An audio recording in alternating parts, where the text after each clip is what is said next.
नबी पाक सल्लल्लाहु अलैहि वसल्लम मक्के जे बाज़ार में वञी रहिया हुआ। साईं जन जो ग़ुलाम बि हिकिड़ो गॾु हो, सहाबी सॻोरो। हुज़ूर नबी करीम सल्लल्लाहु अलैहि वसल्लम हिकिड़ी काफ़िरा औरत जे घर जी दीवार सां पाण विहाणे जी टेक लॻाए वेही रहिया। नबी पाक उते उन दीवार सां टेक लॻाए वेही रहिया। उहो घर कंहिंजो हो, हिकिड़ो काफ़िरा औरत जो हुयो। त हुज़ूर जो ग़ुलाम बि गॾु वेही रहियो। नबी पाक सल्लल्लाहु अलैहि वसल्लम जेॾी महिल उन घर सां टेक लॻाए वेठा, हाणे तव्हां ऐं असां बि टेक लॻाईंदा आहियूं, असांखे टेक लॻाइण जी ज़रूरत हूंदी आहे। नबी पाक सल्लल्लाहु अलैहि वसल्लम जेॾी महिल टेक लॻाए वेठा हुआ, उन में रब जी का मर्ज़ी हुई। ऐं हुज़ूर नबी करीम सल्लल्लाहु अलैहि वसल्लम उते पंहिंजे ग़ुलाम सां गुफ़्तगू करे रहिया हुआ। उहा गुफ़्तगू करे रहिया हुआ जंहिंजे बारे में अल्लाह तबारक व तआला फरमाए थो, वमा युनतिकु अनिल हवा इन हुवा वहयु युहा। मुंहिंजो नबी पंहिंजी मर्ज़ी सां, पंहिंजी ख़्वाहिश जे मुताबिक़ न ॻाल्हाईंदो आहे, पर हू जेको कुझु ॻाल्हाईंदो आहे उहा वही थी वेंदी आहे। त उहा ॻाल्हि ॿोल, उहा वही वारी ॻाल्हि ॿोल हुज़ूर नबी करीम सल्लल्लाहु अलैहि वसल्लम पंहिंजे ग़ुलाम सां कचहरी करे रहिया हुआ।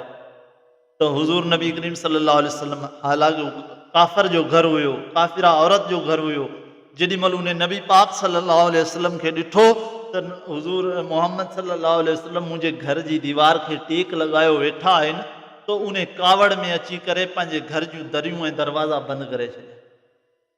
दरियूं ऐं दरवाज़ा बंदि करे छॾिया। जी मिसाल तौरु दुनियावी दुश्मनी हूंदी आहे त हर को अला पनाह ॾे कंहिंजी न थिए, पर हिकिड़ी का थी वेंदी आहे त माण्हू अगरि उहो पंहिंजे दुश्मन खे ईंदो आहे, रस्ते तां अचे पियो त माण्हू उहो रस्तो मटाए वेंदो आहे।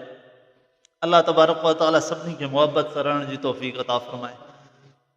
त अहिड़े ई तरीक़े सां उन औरत जेको आहे, नबी पाक सल्लल्लाहु अलैहि वसल्लम खे जेॾी महिल दीवार सां टेक लॻाए ॾिठो, उन औरत पंहिंजे घर जा दरवाज़ा ऐं दरियूं बंदि करे छॾियूं।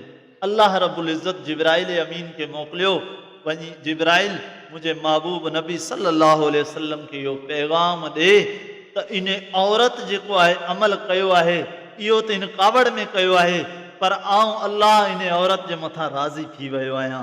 उहा इन जे करे राज़ी थियो आहियां, या रसूल अल्लाह सल्लल्लाहु अलैहि वसल्लम, तव्हांजी पुठी मुबारक इन जे घर खे मस्त थी वई आहे। तव्हांजी पुठी मुबारक इन जे घर जी दीवार सां मस्त थी वई आहे, लॻी वई आहे। मां इन जे करे इन औरत खां राज़ी थी वियो आहियां।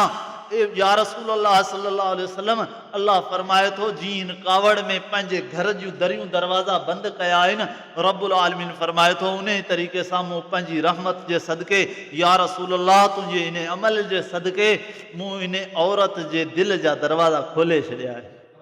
जिब्राइल इहो पैगाम ॾेई अञा निकितो आहे हुज़ूर जी बारगाह मां। उहा औरत घर मां ॿाहिरि निकिती आहे, हुज़ूर नबी पाक सल्लल्लाहु अलैहि वसल्लम जे मथां कलमो भरे मुस्लमान थी।